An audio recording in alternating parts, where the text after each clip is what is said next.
पत्रकार मोहम्मद ज़ुबैर के ख़िलाफ़ होने वाली कार्रवाई और नुपुर शर्मा के ख़िलाफ़ ना होने वाली कार्रवाई ये साबित करती है कि इस देश में कितना ज़्यादा भेदभाव है रिलीजन के नाम पर और अलग अलग विचारधारा रखने के नाम पर।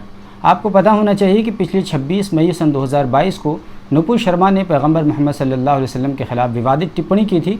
उसके बाद से लगातार उनके ख़िलाफ़ FIR दर्ज की गई, कई जगहों पर FIR दर्ज की गई और उनकी गिरफ़्तारी की मांग की जाने लगी।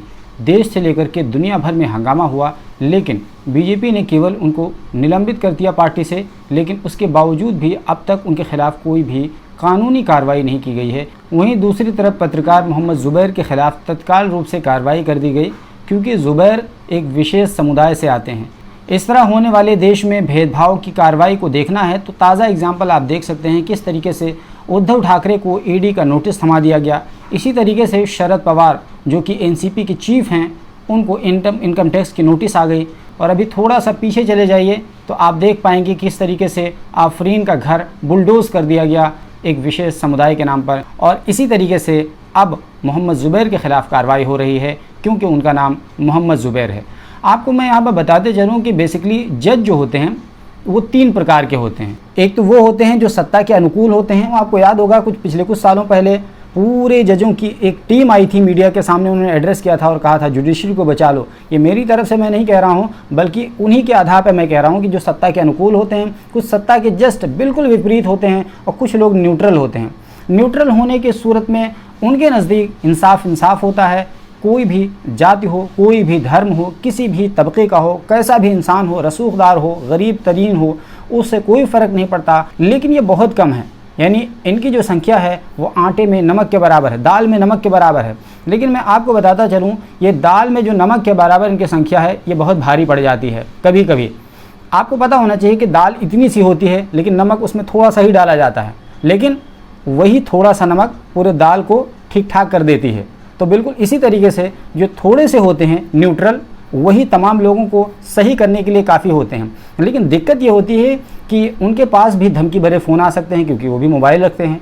उनके कार में भी हादसा हो सकता है, क्योंकि वो भी घर जाते हैं, उनके भी बीवी बच्चे होते हैं, उनकी भी शादी हुई होती है। आपको याद होगा जज लोया का जो केस, जज लोया वो भी एक जज ही थे और आखिरकार किस तरीके से उनकी हत्या कर दी गई रहस्यमय तरीके से। लेकिन कुछ लोग हिम्मत दिखाते हैं और डंके की चोट पर बात करते हैं, सत्ता से सीधे सीधे टकराते हैं। जैसे कि आपने देखा नुपुर शर्मा के केस में जजों ने टिप्पणी दी और बहुत हार्श टिप्पणी की, जिसको लेकर के लगने लगा कि हाँ, अभी भी जुडिशरी यानी अदलिया अभी भी ज़िंदा है और अभी भी वो अपना काम निष्पक्ष तरीके से कर सकता है। आपको मैं बता दूं कि किस तरीके से हमारे इस देश में मज़हब के नाम पर भेदभाव होता है, उसके कुछ एग्जाम्पल्स आपके सामने रखता हूँ। जैसे कि आपको याद होगा कि दिल्ली में ताहिर नाम के एक पार्षद जो आम आदमी पार्टी के थे, उनके खिलाफ़ किस तरीके से कार्रवाई की गई। वहीं दूसरी तरफ कपिल मिश्रा जो BJP के नेता थे, उनके खिलाफ़ कोई भी कार्रवाई नहीं की गई। जैसा कि आपको याद होगा कि कपिल मिश्रा ने पुलिस के सामने ही कहा था कि ट्रंप के जाने तक तो हम खामोश हैं, उसके बाद आपकी भी नहीं सुनेंगे। यानी पुलिस को सीधे सीधे चुनौती दे रहे थे, उसके बावजूद भी उनके खिलाफ़ कोई कार्रवाई नहीं की गई। इसके अलावा अनुराग ठाकुर, जो कि उन्होंने मंच से कहा था कि देश के गद्दारों को और आगे गोली मारो डैश डैश डैश वगैरह, तो इस तरह की बात उन्होंने कही थी, उसके खिलाफ़ कोई कार्रवाई नहीं की गई। इसी तरह अश्वनी उपाध्याय जो BJP के नेता हैं और सुप्रीम कोर्ट के वकील भी हैं, उनकी अगुवाई में पिछले साल जंतर मंतर पर एक प्रदर्शन हुआ था, जिसमें किस तरीके से विवादित बातें कही गई थी मुसलमानों के ख़िलाफ़, लेकिन उसके बावजूद भी उनके खिलाफ़ कोई कार्रवाई नहीं की गई। और अभी हाल ही में आपको याद होगा परमहंस जिनका नाम है, जिन्होंने 2 अक्टूबर की बात कही थी कि अगर पिछले साल कहा था कि 2 अक्टूबर को अगर हिंदू राष्ट्र घोषित नहीं किया गया तो वो सरयू में जल समाधि ले लेंगे। आपको याद होगा उनका कथन। उन्होंने भी इस तरह की बात कही और कहा है कि अगर इनके खिलाफ़ यानी उदयपुर घटना वालों के खिलाफ़ अगर कार्रवाई नहीं की गई, आरोपियों के खिलाफ़, कानून अपने हाथ में ले लेंगे। उन्होंने इस तरह की बात कही है और 100 करोड़ हिंदुओं को इकट्ठा होने की बात कही है।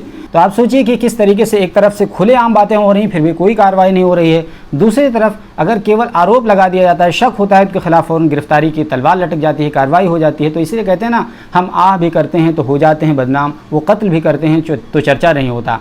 दोस्तों, मैं यहाँ स्पष्ट कर दूं कि उदयपुर की जो भी निर्मम घटना हुई है, मैं उसका किसी भी तौर पर समर्थन नहीं करता हूँ। वो पूरी तरीके से निंदनीय है। जिन्होंने भी ये कृत्य किया है उनको कानूनी तौर पर सज़ा दी जानी चाहिए। मैं उसके पूरे समर्थन में हूँ, कानूनी सज़ा के तौर पर। अलबत्ता किसी के खिलाफ पक्षपात तरीके से कोई कार्रवाई ना हो, ताकि रूल ऑफ लॉ का इकबाल बुलंद रहे।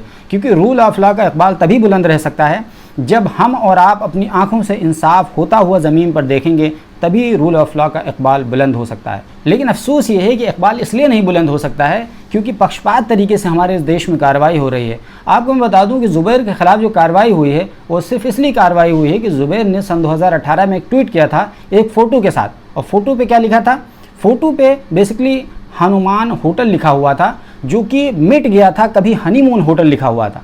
तो मोहम्मद ज़ुबैर ने केवल इतना ही लिखा था कि 2014 से पहले हनीमून होटल और 2014 के बाद हनुमान होटल, बस इतना ही लिख करके उन्होंने ट्वीट कर दिया था। इसको बुनियाद बना करके पुलिस ने उनको गिरफ़्तार कर लिया और फिर उनके खिलाफ़ अलग अलग तरीके से कोशिशें की जा रही हैं कि उनको किसी तरह से फंसा दिया जाए, ये उनके वकील का कहना है। क्यों? इसलिए कि मोहम्मद ज़ुबैर ने जो ट्वीट किया था वो मोबाइल से ट्वीट किया था, लेकिन उनका लैपटॉप जब्त कर लिया गया। इसका क्या औचित्य बनता है? और लैपटॉप इसलिए जब्त कर लिया गया ताकि खोज लिया जाए कि किसी तरह का कोई आपत्तिजनक बात तो नहीं है। अगर कोई आपत्तिजनक बात होती है तो उस मुद्दे को पीछे करके दूसरे मुद्दे को आगे करके उनके खिलाफ कार्रवाई कर दी जाएगी, क्योंकि मोहम्मद ज़ुबैर ही वो शख्स थे जिन्होंने नुपुर शर्मा के केस को हाईलाइट किया था, इतना ज़्यादा मजबूर कर दिया था कि बीजेपी उनके खिलाफ कार्रवाई करे। अच्छा, यहाँ पर आपको पता होना चाहिए कि बीजेपी ने नुपुर शर्मा के खिलाफ कोई कार्रवाई नहीं की है, केवल और केवल निलंबन ये कार्रवाई नहीं कहलाती है। क्योंकि बीजेपी अगर वाकई में नुपुर शर्मा के खिलाफ कार्रवाई करती तो फिर जब वेस्ट बंगाल में ममता बनर्जी सदन में निंदा प्रस्ताव पारित कर रही थी तब बीजेपी के लोग, वहाँ के विधायक, वो वॉकआउट सदन से ना करते।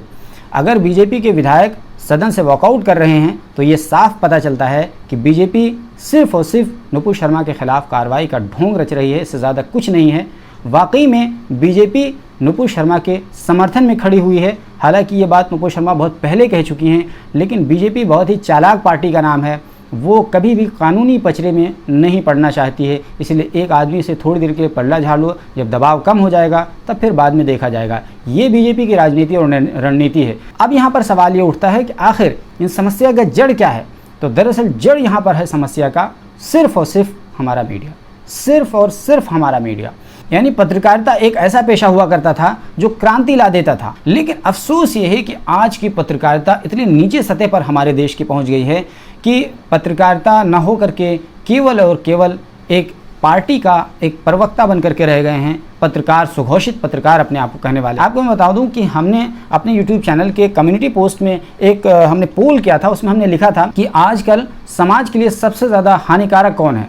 हमने 4 ऑप्शन दिए थे, उसमें से एक पत्रकार को ऑप्शन दिया था। तो आप देख सकते हैं स्क्रीन पर किस तरीके से पत्रकार को सबसे ज़्यादा हानिकारक बताया गया है समाज के लिए। आपने एक पोस्ट ज़रूर देखा होगा दैनिक जागरण का, जिसमें दैनिक जागरण लिखता है कि देश की छवि खराब करने वाले मोहम्मद ज़ुबैर गिरफ्तार। यानी देख रहे हैं किस तरीके से अखबार ने शरारत की है, और ये शरारत क्यों की है, उसके पीछे का कारण सिर्फ और सिर्फ इतना है कि उसको 100 करोड़ रुपए का पिछले सालों में विज्ञापन मिला था। हमने इसके बारे में पूरा एक वीडियो बनाया था। आपको याद होगा लखीमपुर की जो घटना हुई थी उससे संबंधित अखबार, दैनिक जागरण अखबार को जलाया जा रहा था, तो उस मौके पर हमने एक पूरा वीडियो बनाया था डिटेल में कि किन किन अखबारों को कितना पैसा मिला, कितनी टीवी चैनल वालों को कितना पैसा मिला। तो हमने पूरी डिटेल, हम लास्ट में उसको दे देंगे। साथ ही साथ एक वीडियो हमने इस पर भी बनाया था कि देश का सबसे बड़ा गोदी मीडिया कौन। तो वाकई में मैं दावे के साथ कह सकता हूं कि अगर वो वीडियो आप देख लेंगे तो आपका हमेशा के लिए कन्फ्यूजन ख़त्म हो जाएगा कि कौन सा चैनल देखें और कौन सा चैनल नहीं देखें।